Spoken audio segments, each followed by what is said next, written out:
So what's going on? I'm excited about this matchup, man. Steelers are actually, believe it or not, the underdog here against the Ravens. Is Joe here? Joe's here, isn't he?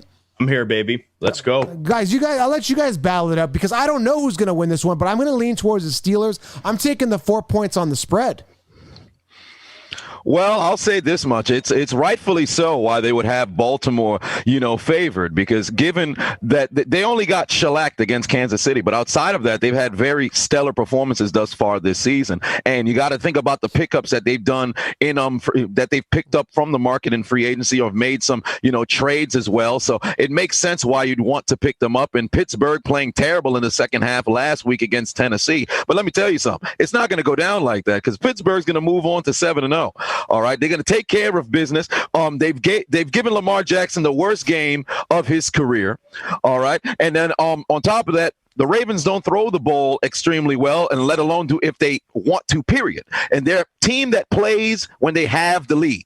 And Pittsburgh shuts down the run, the best in the league this year. So I expect them to come out there, shut down the run, at least attempt to. They're going to give it a shot.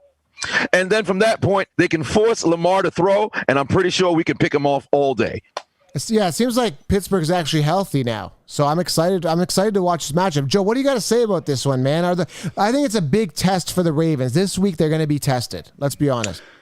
Yeah, I think it's a test for both teams, actually. And I think what a lot of people are focusing on here is our offense versus the Steelers defense. And I get it. It's TJ Watt. It's all those big boys over there.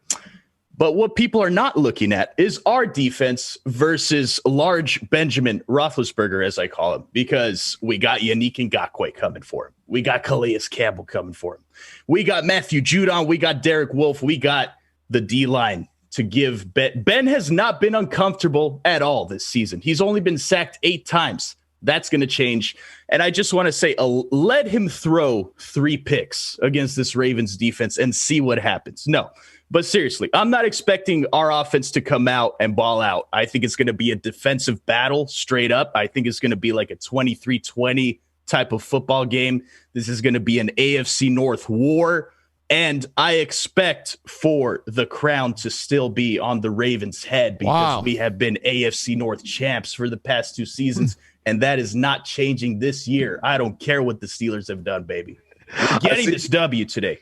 Well, I see you mentioned the crown. I'm happy you said that, because last week we dethroned, King Henry. So we're coming after, people who happen to sit on the throne back-to-back weeks. And I'm hoping that we're going to go out there and take care of business. And you mentioned something about, getting after the quarterback, because there's no denying, Baltimore's pass rush. They're top 5 in the league, if I'm not mistaken, 22 sacks. But then who sits at the top of getting after the quarterback? That just so happens to be the Pittsburgh Steelers. So I expect this, and you're giving both offenses much more credit than I would, because you're saying 23-20. I think there's going to be an old school, back to 2008 Pittsburgh-Baltimore battles. I don't think we're going to see any points in the 20s. I think this is going to be maybe a 15-12 game, 18-15 game, 17-14 kind of game. It's going to be nasty. It's going to be dirty. If you're not, if you're not one of those people who love, old school football, please change the channel. All right, because it's going to be a hell of a game. I can't wait. I can't wait either. Baby. It's a war. It's a war built on respect. That's why there's not a single team that I respect more in the league than Baltimore. And I'm sure you feel the same, because it's a hell of a battle. Absolutely. All right, gentlemen, thank you for being here. We got to move on here to the Colts and the Lions.